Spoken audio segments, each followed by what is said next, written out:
Sir, मेरा नाम है रामचंद्र मुरारी, वार्ड क्रमांक 206 और मेरे से कोई गलती नहीं हुई। यही तो मैं चाहता था, बार-बार पूछ रहा था कि मेरे से गलती क्या हुई? आपने मुझे क्यों भगाया? क्यों टिकट नहीं दे रहा? अंतिम समय बोलेगा तो क्या? जब से नॉमिनेशन चालू हुआ, सुबह 6 बजे तक हमारी टिकट काटी नहीं गई थी।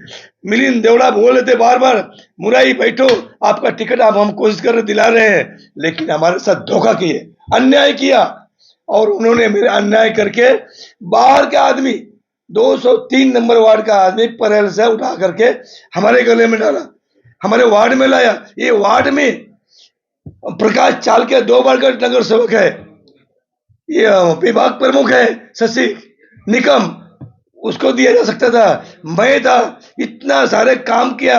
आपको मालूम होना चाहिए सर, जब मैं नगर सेवक था तो सिवड़ी में एकदम गलीच बस्ती थी, गंदगी था, पानी नहीं था, लाइट नहीं थी, कुछ मानवता के नाम पे एकदम जीरो था, शौचालय नहीं था, औरतें रोड पे बैठती, रोड ओपन, और वो भी एक बाजू जेंट्स, दूसरे बाजू औरतें। ऐसा देखने को सिर्फ गांव में मिलता रहा होगा, नहीं तो कहीं भी नहीं मिलता है।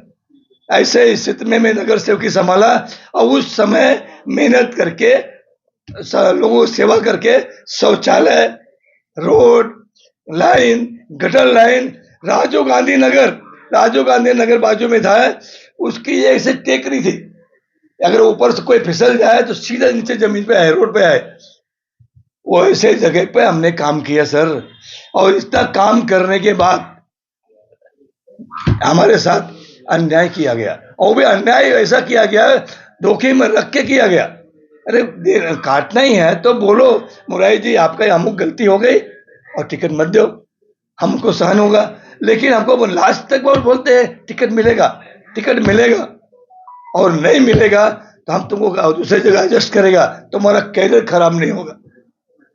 तो अभी आप जो राष्ट्रवादी से आपने पर्चा भरा है जी, जैसे कि एक डिप्टी सीएम ने आपको धोखा दिया और एक डिप्टी सीएम हाथ बढ़ा रहा आपके साथ, आपको हाथ में हाथ दे के आपको टिकट दिलाया, तो आप अभी राष्ट्रवादी के लिए क्या करना चाहोगे? नहीं, राष्ट्रवादी के लिए हमने आज आश्वासन दिया कि राष्ट्रवादी का यहाँ पर जनाधार नहीं है। वार्ड क्रमांक 206 में राष्ट्रवादी का जनाधार बिल्कुल नहीं है।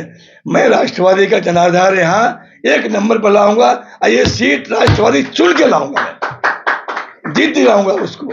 और जब भी हमारे ये जीत शिंदे साहब को तो मैं नहीं बोलूंगा कि वो बहुत अच्छे आदमी है, मैं उनको बुरा कभी बोल नहीं सकता, लेकिन मिलिंद देवड़ा को चाटा लगेगी। मिलिंद देवड़ा मेरे काम का इज्जत नहीं की है। जो मैंने काम किया था, जो मैंने मेहनत किया था, जो मेरी ईमानदारी थी, उसका कोई फल नहीं दिया। मेरे साथ बड़ी अन्याय की है, और अन्याय में क्या किया, लास्ट तक रखे बोल देते बेटा तुमको टिकट नहीं दिया सकता, हमें कुछ भी कोई गिलवा शिकवा नहीं था, लेकिन उन्होंने लास्ट तक मुझे अंधेरे में रखा। और अंधेरे में रखने का कारण यही था कि मुझे टिकट नहीं देंगे, शायद मैं किसी और पार्टी में चला जाऊं, जबकि वो दूसरे पार्टी में भेजने को भी तैयार थे। लेकिन क्या हो गया, मैं वर्षा गायकवाड़ कांग्रेस की अध्यक्ष, वर्षा गायकवाड़ से मेरी बात हुई, बोला तेरा बॉस तुमको कांग्रेस में आने से रोक रहा है। कौन बॉस? कौन? मिलिंद देवड़ा। किसी के थ्रू बोल के वो रोक रहे हैं, इसीलिए तुमको नहीं ले जा सकता।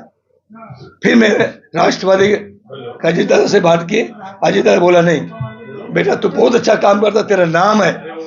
मजे की बात है, मीडिया का सर्वे रिपोर्ट, 4 सर्वे रिपोर्ट, एक नहीं 4, बीजेपी का सर्वे रिपोर्ट 2, शिंदे साहब का खुद का सर्वे रिपोर्ट जो कराते हैं, उसका सर्वे रिपोर्ट में हमारा नाम पहले नंबर पर है, टिकट नहीं काटा जा सकता था, ऐसा सर्वे रिपोर्ट में बोला गया।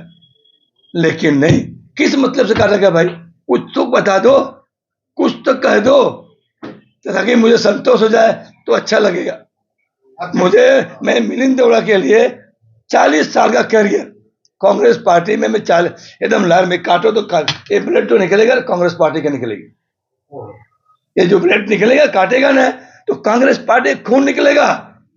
उस कांग्रेस पार्टी को मिलिंद देवड़ा के लिए मैंने वफादारी करने के नाम पर त्याग दिया। बोला नहीं, हमारा मिलिंद देवड़ा जहां जाएंगे हम वहीं जाएंगे। आज मिलिंद देवड़ा मुझे क्या दिया, क्या दिया मुझे? मेरे मेहनत का पूरा पूरा कचरा कर डाला। मैं कुछ भी नहीं कर रहा है। आप बड़े भावुक हो गए हो, लेकिन मैं आपसे ये जानना चाहूंगा, लोग आपकी पहचान कांग्रेस से देखते थे, शिवसेना से देखने लगे, अब ये राष्ट्रवादी से देखने लगे, तो आपके ऊपर तरह तरह के सवाल उठेंगे कि आप पार्टी चेंज कर रहे हो। लेकिन आज जो अंदर की बात है लोग नहीं जानते, तो उसको आप कैसा देखते हो, उनको कैसा मनाओगे अपने कार्यकर्ताओं को? सर, मैं ये वार्ड में 40 साल से सेवा दे रहा हूँ और किसी पार्टी के नाम पे नहीं, खुद अपने मैं पर्सनल चेहरे पर रात का रात नहीं समझता, दिन का दिन समझता, 24 घंटा में उनके लिए उपलब्ध रहता हूँ। एक इधर कांग्रेस का जनाधार नहीं था। आज के 30 साल पहले यहाँ कांग्रेस का वोट बैंक नहीं था। मुश्किल से 700-800 था, 1000-1200 वोट मिलते थे। उस वोट को 7000 तक ले गया, 6800 तक पहुंचाया, विजय दिलाई। हम जो ये राष्ट्रवादी में आए हैं, राष्ट्रवादी का वोट 500-550 है, इसको मैं 7000 के ऊपर ले जाऊंगा और विजय दिलाऊंगा। वो कैसे? काम के बल पर, लोगों की सेवा करके, लोगों के घर घर में जा करके उनके जो भी काम होगा करके, सेवा करके ये जनाधार दिलाऊंगा। और उससे बड़ा काम मैंने ले लिया है, उससे बड़ा काम लिया है ईस्ट में।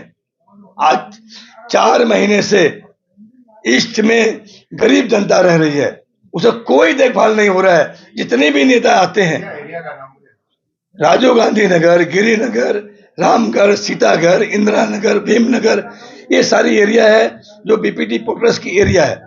वहां आए दिन नोटिस आती है और झोपड़ा तोड़ देते हैं और बाद में उनको घर नहीं दिया जाता है। अरे भाई, जब प्रधानमंत्री आवास योजना चल रही है, पूरा देश में मिल रहा है, घर मिल रहा है गरीबों को, तो इनको क्या करने, क्यों नहीं मिल रहा है? क्या छुआछूत हो गई है? प्रधानमंत्री की योजना क्यों नहीं काम कर रही है? लेकिन नहीं, कोई नेता इस बारे में सोचता ही नहीं। मैं इसके बारे में 6 महीने से कंटिन्यू काम कर रहा हूं और मेरा चुनाव प्रचार का मुद्दा भी यही रहेगा, घर के बदले घर। Thank you.